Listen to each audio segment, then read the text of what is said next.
بسم الله الرحمن الرحيم. اللهم صل وسلم وبارك على سيدنا محمد وعلى اله وصحبه وسلم. ازيكم حبايب قلبي، عاملين ايه؟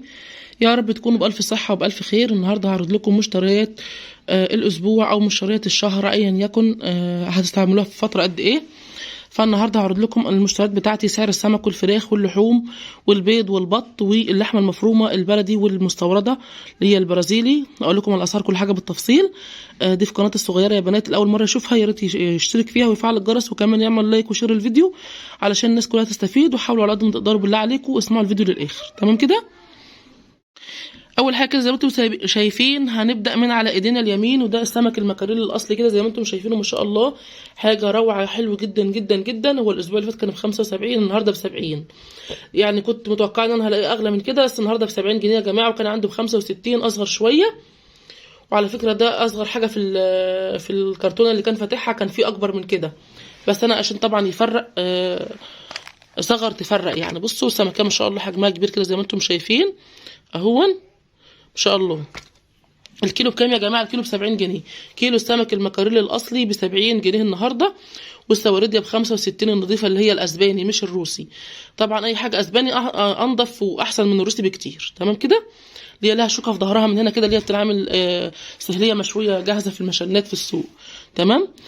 تعالوا بقى نشوف السمك اللي هو البلطي. غالي جدا جدا النهارده. السمك النهارده ده ب50 جنيه اهو ما شاء الله، حلو جدا جدا. هو الاربع سمكات كيلو اهو زي ما انتم شايفينه. الكيلو عامل 50 جنيه، وكان عنده ب45 اصغر شويه، وفي ب40 اصغر خالص، تمام؟ ففي ناس كانت بتبيعه الصبح بدري ب55، لكن انا جبته ب50 يا جماعه اهو. ده ب50، اللي كان بيبيعه بدري ب55. ده السمك البلطي الكيلو ب50 جنيه، والاصغر ب45 وب40. بالنسبه للبسارية النهارده ب30 وب25. سمكة الباغة النهاردة ب35، اللي هي شبه اللي هي الأصلية بس البلدي، تمام؟ الكيلو ب35 وب40 جنيه. واللي هي الباغة أو السردينة اللي بتلمع ديت ب50 الكبيرة وب40 الصغيرة، تمام؟ ده بالنسبة لسعر السمك. في ناس بتقول انت بتعرف ازاي السمك اللي هو المكاريل الأصلي من التقليد؟ يا جماعة بتكون الخطوط بتاعته واضحة كده، بصوا اهي بتكون واضحة مش سايحة في بعضيها، والسمكه بتكون ما شاء الله كده زي ما انتم شايفين ريحتها حلوه، والحته اللي هنا دي بتكون بيضه خالص، تمام؟ زي ما انتم شايفينه ما شاء الله حلو جدا جدا جدا. لو سالتوني اكلتك المفضله ايه، هقول لكم السمك المكاريل الاصلي ده هو، تمام؟ ده بالنسبه لسعر السمك. تعالوا بقى نشوف سعر اللحمه اللي غليت جدا جدا جدا جدا الايام ديت لحمه بردي كده زي ما انتم شايفين من عند الجزار ما شاء الله. انا مش عايزه الطها بس عشان كنت ماسكه السمك وكده. كيلو اللحمه معلقين عليها النهارده 220 جنيه. الكيلو ب 220 جنيه، كيلو ب 220 جنيه. بس دي حمايه جايبها تقريبا من 200 جنيه، لان فيها نسبه دهن كده زي ما انتم شايفين. بصوا فيها نسبه دي بيقول لي فوق الميزان وكده، لكن هي فيها نسبه سمين كده زي ما انتم شايفين.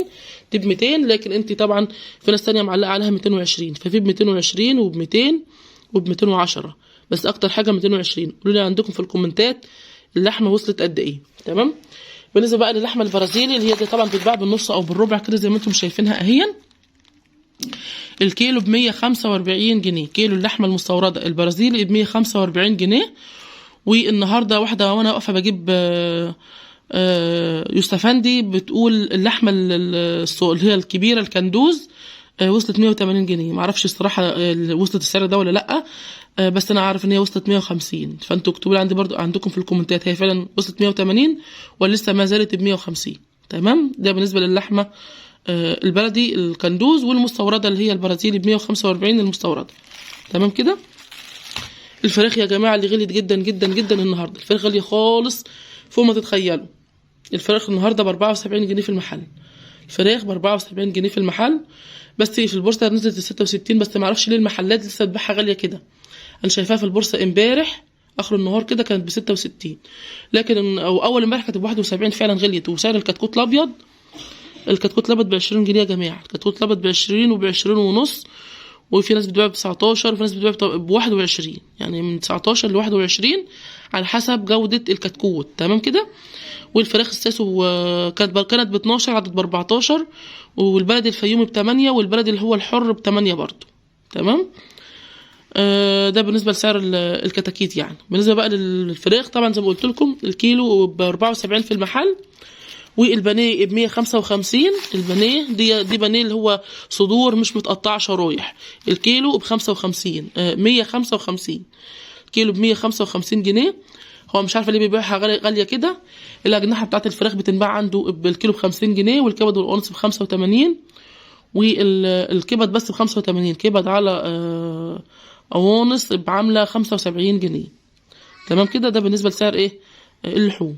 اما بقى بالنسبه لسعر البيض، عايزه اقول لكم ان البيض غالي جدا جدا جدا، واحنا اصلا بقالنا اسبوعين ما جبناش بيض، عندنا برد وكده. فبركه يا جامع ان احنا ايه مش هنجيب بيض. بس انا طبعا عرفت السعر بتاعه. البيض الاحمر ب 95. تذكروا الاسبوع اللي فات كان ب 91، وكان البيض الابيض ب 88. النهارده ب 94. يبقى البيض الابيض ب 94 والبيض الاحمر ب 95، فرق جنيه.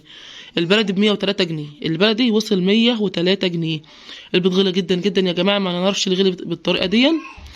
بس يعني اللي عنده برد يستحسن ما يجيبش بيض او يعملوا مقاطعه. كانت في ناس قالت لي في الكومنتات المفروض ان احنا كلنا نعمل مقاطعه لما الاسعار تغلى.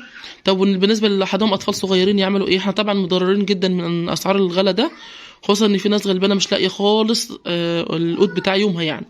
فاحنا لما نعمل مقاطعه بالنسبه للاولاد اللي هي مش بتعرف تاكل ديت هنعملها ايه بقى؟ يعني اكتبوا لي في الكومنتات وشاركوني الرأي بتاعكم يعني. تمام كده. احنا بنحاول نقتصد ونقلل في الكميات.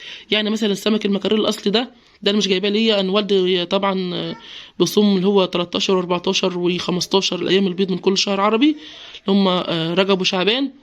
فعارف ان انا رايح السوق النهارده، فاداني انا فلوس، جبت له السمك ده. دول عاملين كده على الميزان 120 جنيه. يعني السمك ده مش ليا يا جماعه، مش ليا. تمام كده. بالنسبه للسمك ده هو ده اللي بتاعي، يعني انا جبته النهارده هنعمله النهارده. وطبعا اللحمه ديت هنعملها طبعا هو يوم في الاسبوع اللي بنعمل فيه لحمه. ولو فكرنا نعمل تاني بيكون مثلا لحمه مفرومه اهون. يعني انا بحطه في التلاجة ما بعملوش مثلا، ممكن ما اعملوش الاسبوع الجاي، ممكن اسيبه شويه.